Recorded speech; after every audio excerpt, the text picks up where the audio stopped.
আসসালামু আলাইকুম বন্ধুরা, আশা করি সবাই ভালো আছেন। আমি ভালো আছি। আজকে আমি দেখাবো কিভাবে ফুচকা তৈরি করতে হয়। ফুচকা ছোট বড় সবারই খুব পছন্দ, এমনকি আমারও খুব পছন্দের।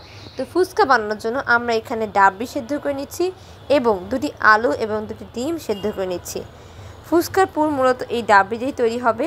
তারপরে আমরা এখানে 20 থেকে 25টা কাঁচা মরিচ এবং একটি শসা এবং দুটি পেঁয়াজ আমি কুচি কুচি করে কেটে নিচ্ছি।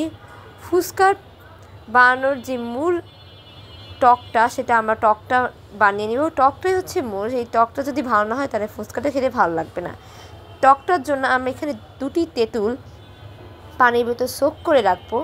যখন কালারটা একটু ব্রাউন ব্রাউন হয়ে আসবে তখন আমরা সেই তেঁতুলটা পানির ভিতরে চটকিয়ে নিব। চটকানোর পরে ওর ভিতর থেকে ছাবা এবং ছাল বাকলা তেঁতুলের সব বাহির করে নিব, আলাদা করে নিব এবং টকের ভিতরে আমরা 2 চামচ লবণ এবং পরিমাণ মতন চিনি দিয়ে দিব।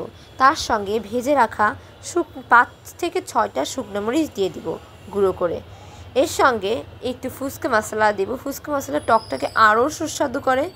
ফুচকার পুরের মধ্যে আমরা দিয়ে দেব পরিমাণ মতন পেঁয়াজ, পরিমাণ মতন মরিচ, আগে থেকেই ম্যাশ করে রাখা আলু এবং অবশ্যই চটপটি মশলা এবং অবশ্যই ধনেপাতা দিয়ে নিব, কারণ ধনিয়া পাতার টেস্টটা আমাদের এই পুরের আরও বেশি বৃদ্ধি করবে।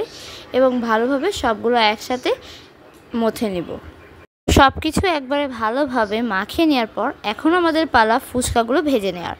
তো আমরা এখানে রেডিমেড যে ফুচকা আছে ওগুলো আমরা ভেজে নিয়েছি, জাস্ট নর্মাল অয়েল দিয়ে ফ্রাই করে নিয়েছি এবং আমরা একটা একটা করে এর মধ্যে এরকম করে ভেঙে নিচ্ছি এবং এর মধ্যে পুরগুলো দিয়ে নিচ্ছি এবং ইচ্ছা মতন পছন্দ মতন আমাদের যে ফেভারিট টপিংসগুলা সেগুলো দিয়ে ভালো মতন করে আমরা এগুলোকে ডেকোরেশন করে টক দিয়ে পরিবেশন করছি। Thanks for watching.